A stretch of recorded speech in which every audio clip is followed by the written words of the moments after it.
আমরা যদি তার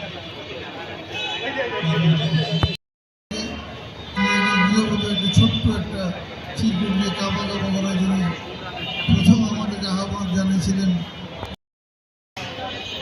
শেখ হাসিনা সরকারের যে নিপীড়ন বিভাগ ফলো করে এবং আইকনিক হিসাবে মানে।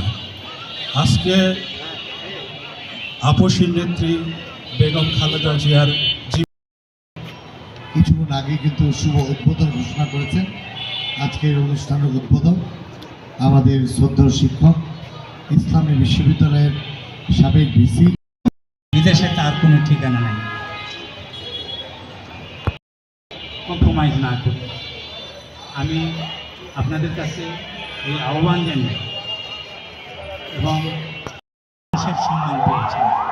আপনারা যদি লক্ষ্য করেন যে ভারত বিভাগ ফলো করে এবং আইকনিক হিসাবে মানে।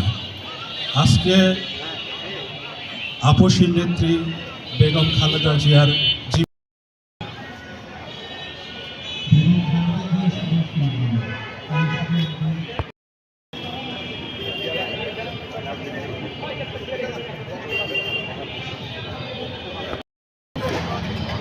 আমাদের দেখান, আপনি লেখেন, আমাদের দেখান না।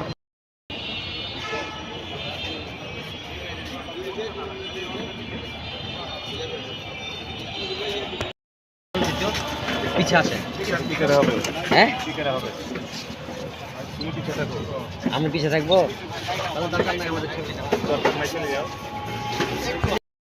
এই চ্যালেঞ্জ আরো কঠিন হয়ে পড়েছে বাজেটের কারণে। দেশ যে বড় বড় সমস্যার মুখে ছিল সেগুলো মোকাবেলার ক্ষেত্রে বেগম জিয়ার স্পষ্ট কোনো নীতি থাকার প্রমাণও পাওয়া যায়নি।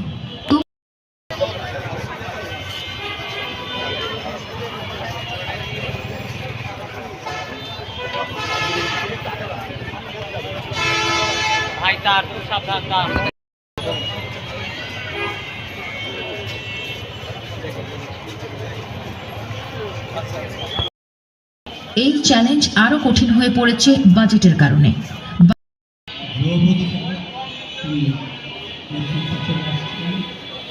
এবং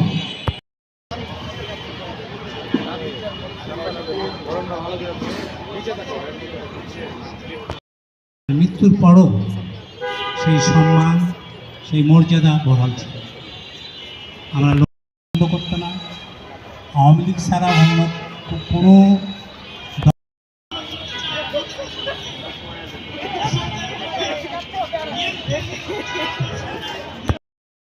জীবনের আলোকচিত্র প্রদর্শনী।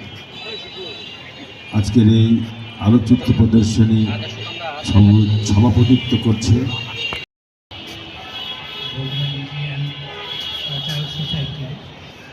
ঢাকা বাংলাদেশ জিন্দাবাদ।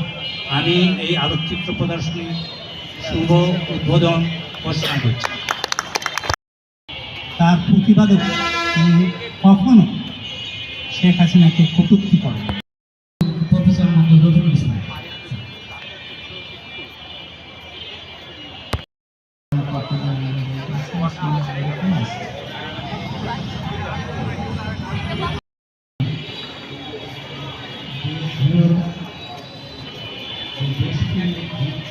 দেশের লাখো কোটি মানুষ তার শেষ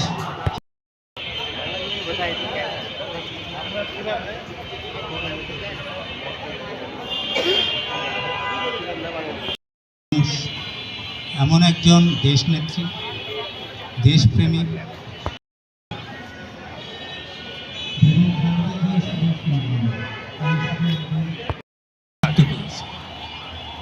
এমন একজন নেত্রী আমরা অনুসরণ করি। তিনি কখনো প্রতিহিংসার রাজনীতি করেননি। প্রতিশোধ একটু সামনে একটু আস্তে আস্তে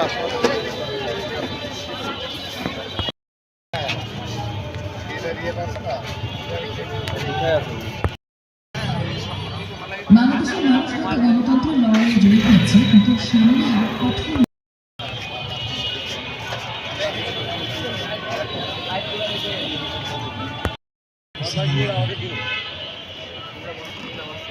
আমি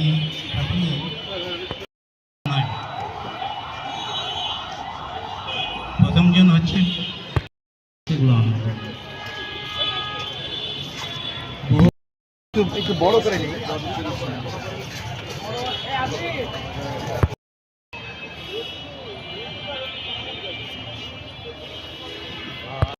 নতুন সরকার এমন একটা দেশের দায়িত্ব নিয়েছে যেখানে দীর্ঘদিন ধরে চলছে শ্রমিক অসন্তোষ এবং